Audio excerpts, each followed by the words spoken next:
Well, I really appreciate the opportunity, and so briefly, I won't talk about all of carbon neutrality, but what I did want to focus on are just a couple of the projects that we're doing down there to contribute to initiatives. The country of Costa Rica's goal is to be carbon neutral by 2021. We feel like as a responsible business organization operating in Costa Rica that we should adhere to their standards and do our best to help them meet that.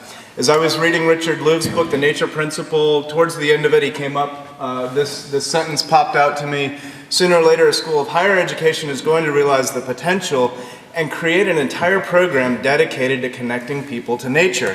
And I thought, aha, that's what we're doing.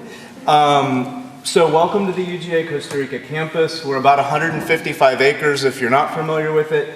60% in protected forest land, about 30% is active agriculture, and 10% is our super Walmart, 45,000 square feet of built space, but tucked into the natural environment around us.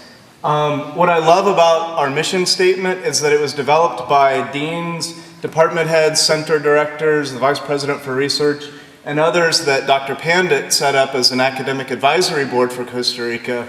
And they embedded sustainability at the heart of our mission. And that to me is so exciting and energizing and motivating is what we're doing. So I wanted to share some of the things. Every year we are externally audited, or every other year for sustainability. We participate in a program in Costa Rica. And every year we do an internal audit with our sustainability report driven by interns. One year the interns also looked at the Earth Charter ethics-based assessment tool as part of this.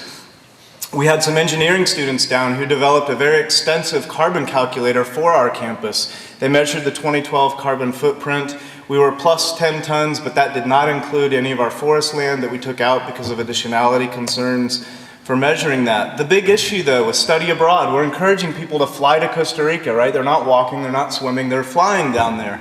Well, how do we deal with carbon emissions? We could check a box when we buy airplane tickets, but that's not very engaging. So what we decided to do was set up a reforestation nursery where we give every student that comes down, they participate as part of their activities in a carbon offset program. We go out into the native forests around, gather the seeds, germinate them, study germination rates because we don't have much data on that, grow them up into saplings that then we take out, that our students go during planting season and rainy season and plant them in the area on our campus and in the surroundings. They'll also often go out with local school kids and teach them and talk to them about, well, why are we doing this as part of the education outreach extension?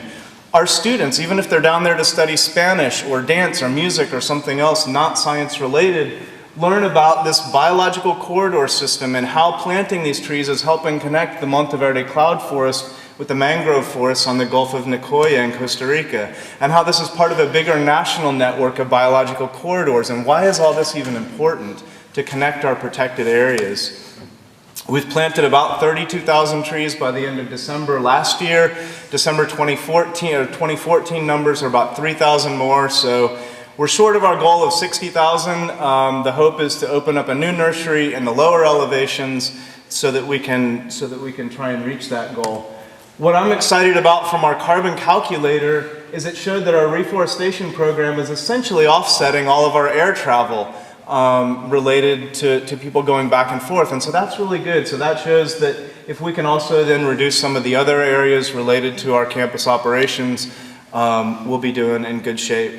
And I didn't include that 1,122 tons of carbon captured by forest land. Again, we thought that was additionality, so we didn't include it.